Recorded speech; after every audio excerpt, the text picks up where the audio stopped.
The harsh realities of the plan of the government of Botswana to settle the retired soldiers' pensions matter.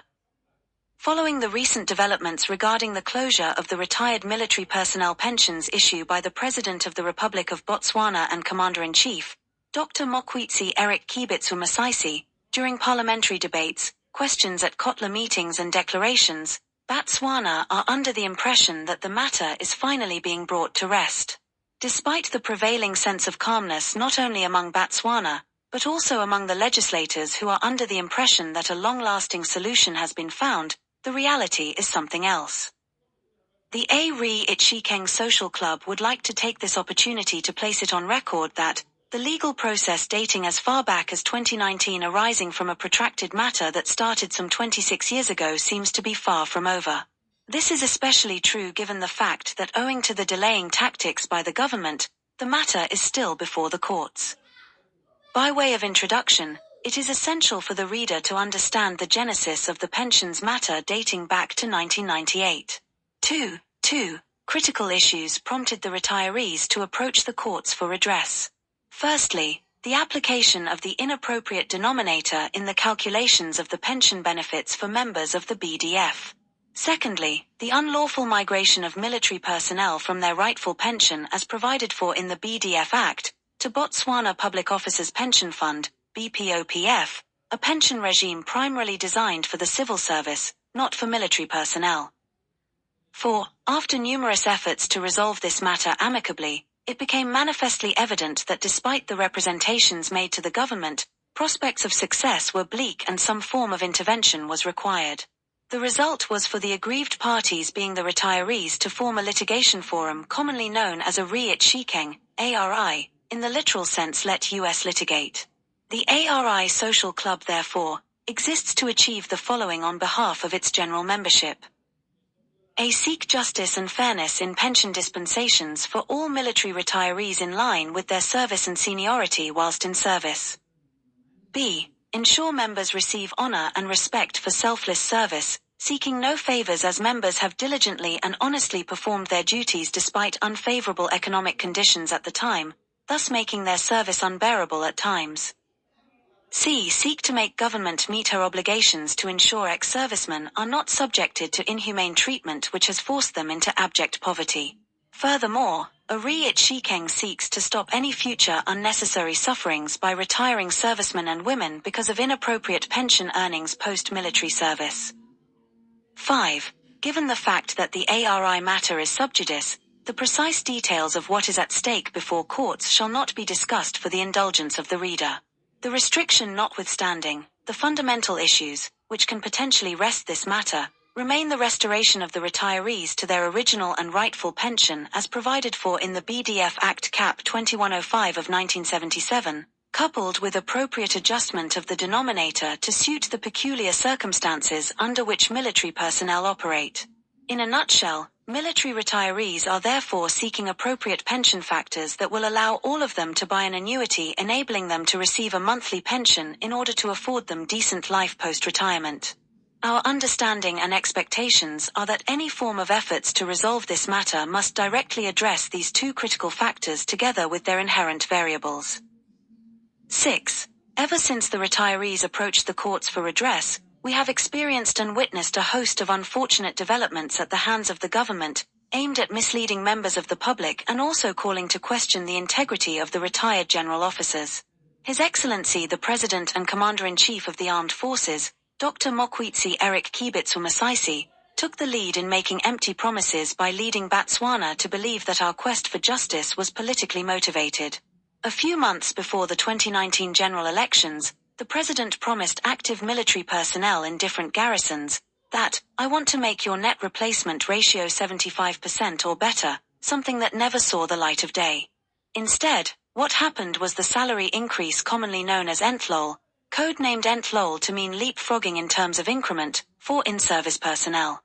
In reality, unsuspecting in-service personnel were sold a dummy while they were celebrating the short-term benefit of salary increase. As their attention was diverted from the long-term benefit of the net replacement ratio of 75%, which vanished contrary to the President's, Commander-in-Chief, promise. 7. As a divide-and-rule tactic, This step indebted the commander-in-chief to the serving soldiers while marginalizing the retired ones. On a similar note, on the 2nd of September, 2023, addressing the Botswana Democratic Party, BDP, in Palapai, the president made an open declaration that if the rally permits me, I am going to summon the retired soldiers who are currently litigating so that we come and settle their case because I hate to see people suffering. 8. As history would have it, he tactfully reneged following this nationwide promise. Also of interest is that on the 11th of March, 2024, during the BDF Senior Officers' 19th Strategic Conference, at Glen Valley Barracks, the president changed his promise to improve the net replacement ratio by declaring that the pension denominator be adjusted to 375 from that one which was used in the past. Quite clearly, this shows the lack of commitment and consistency on the part of the president. How this is going to ensure that the net replacement ratio of 75% promise is realized is gloomy, although it is clear from the recent BDF retirements that it still leaves a lot to be desired both in terms of local and international practices. 9. We have observed with dismay what appears to be a spirit of consistent, persistent and divisive tactics by the president as evidenced by his BDP rally address in Natta last month, openly coming out to say, "We wish to apologize to the retired soldiers for the wrongs that were done to them. We have resolved to restore serving soldiers and the retired ones to their rightful pension as provided for in the BDF Act."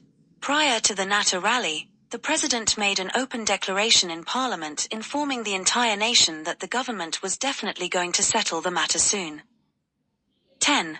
This position was further buttressed by the Minister of Defence and Security, Honourable Thomas Kagiso Musi in Parliament by promising to revert to the same forum with a clear statement. However, contrary to the above-mentioned recent developments in which the Cabinet took a decision as to how the government intends to settle, the nation and Parliament have not been taken into confidence about the modalities.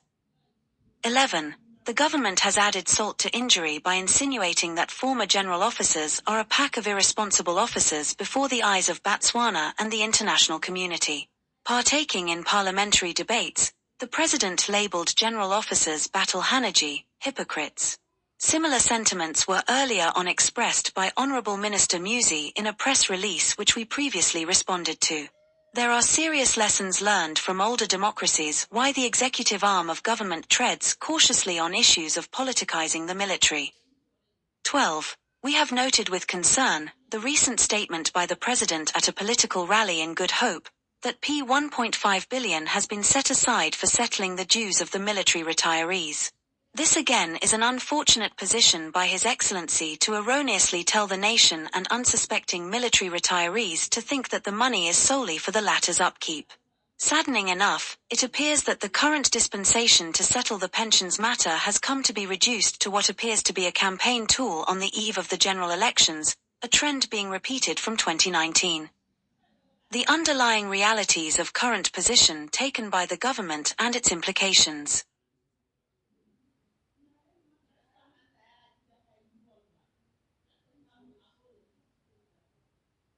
13. Following the mounting pressure for settlement of the pensions matter, not only from ARI, but also parliamentary debates, the government seemingly relented by announcing that the matter was finally going to be resolved. Contrary to the expectations of the general citizenry, the parliament, military retirees, and in-service personnel, the current position of the government clearly demonstrates that all that glitters is not gold. 14. Botswana are reminded that remaining in the BPOPF pension has always been a thorny issue currently before the courts, and the government is doing nothing else but to reinforce the status quo. As retired soldiers, we note the following irregularities in the proposed settlement dispensation. A. It was our expectation that since this matter was before the courts, the government being defendants in the same matter ought to have opened dialogue with our attorneys for a proper settlement to be arrived at. The deliberate exclusion of our legal representatives raises more questions than answers, prominent among these being contempt of court. B. The government selectively washed down our crucial demands as put before the courts. One such demand is the restoration of retirees to their original and rightful pension as provided for in the BDF Act of 1977. C. The unilateral decision on the part of the government to provide a partial solution addressing the adjustment of the denominator remains one of the thorny issues. As parties to the dispute, ARI was left out of the discussion. Instead, the minister chose to engage with associations of retirees, which in this particular case are not litigating. D. The same government purporting to be working on the modalities of payment, runs a concurrent litigation exercise on the same matter. For the benefit of the reader, the matter before the Court of Appeal is the leave to appeal an interlocutory judgment brought by the government as defendants. Simply put, the sincerity with which the government is approaching this matter leaves a lot to be desired. E. The exact details of the formula to be applied in the payment process have not been disclosed. 16. In looking at the journey taken by the government of Botswana both within and outside the legal structures, it is quite clear that the retirees are yet to have their pensions issues appropriately addressed by government. It is pertinent to note that the spirit and intention of the BDF Act has always been that all retirees must earn a pension, and we pray accordingly.